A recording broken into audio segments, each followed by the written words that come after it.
أعوذ بالله من الشيطان الرجيم بسم الله الرحمن الرحيم ويطعمون الطعام على حبه مسكينا ويتيما وأسيرا إنما نطعمكم لوجه الله لا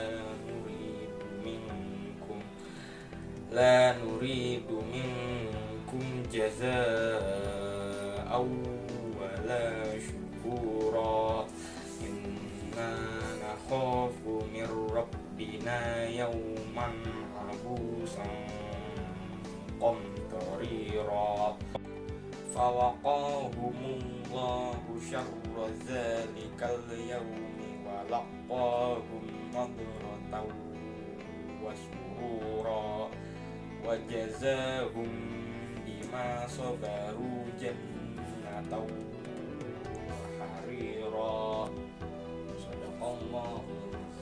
Assalamualaikum warahmatullahi wabarakatuh. Perkenalkan, nama saya Isya Nurul Iza dari kelas 10 IPS 2.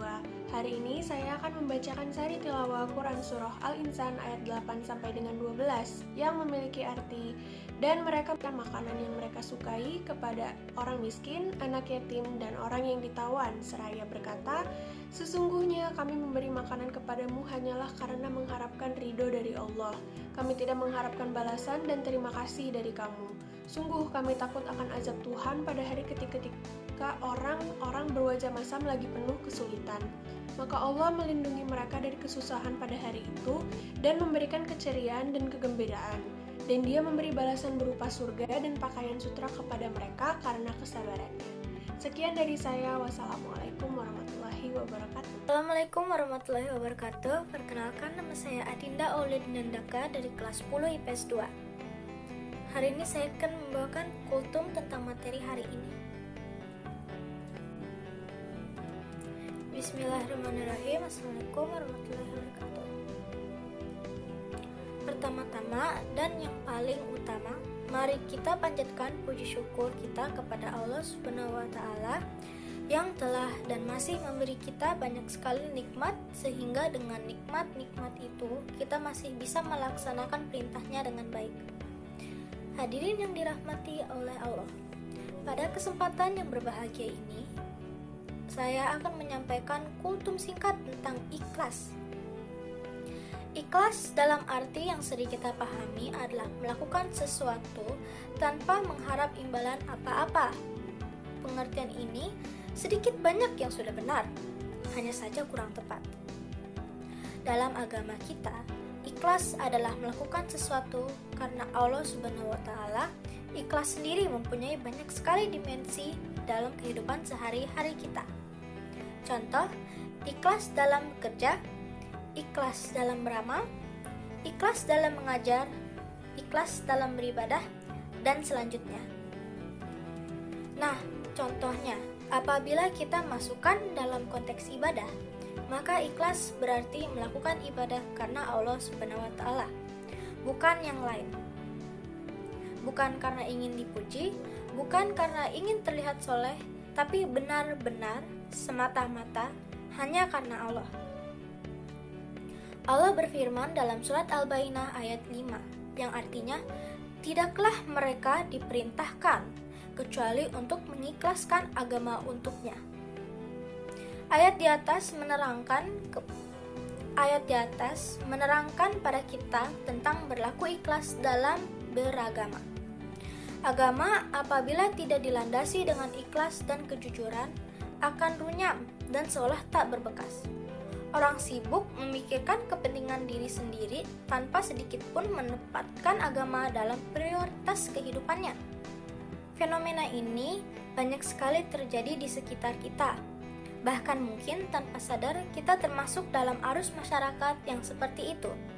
Naudzubillah min dzalik. Semoga kita dihindari oleh Allah dari sifat seperti itu.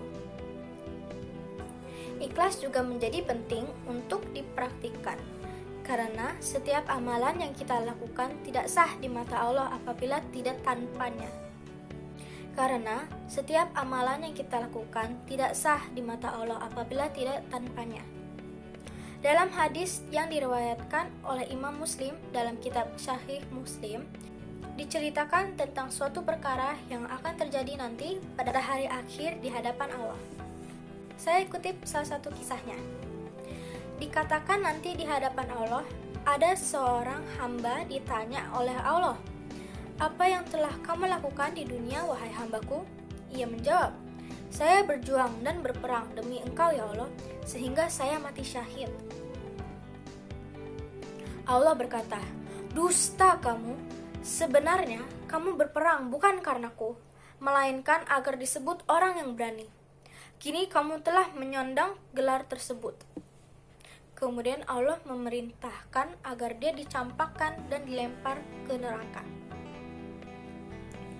Kutipan hadis syahih di atas adalah contoh orang yang beribadah dengan tidak ikhlas dan mengharap selainnya. Kisah ini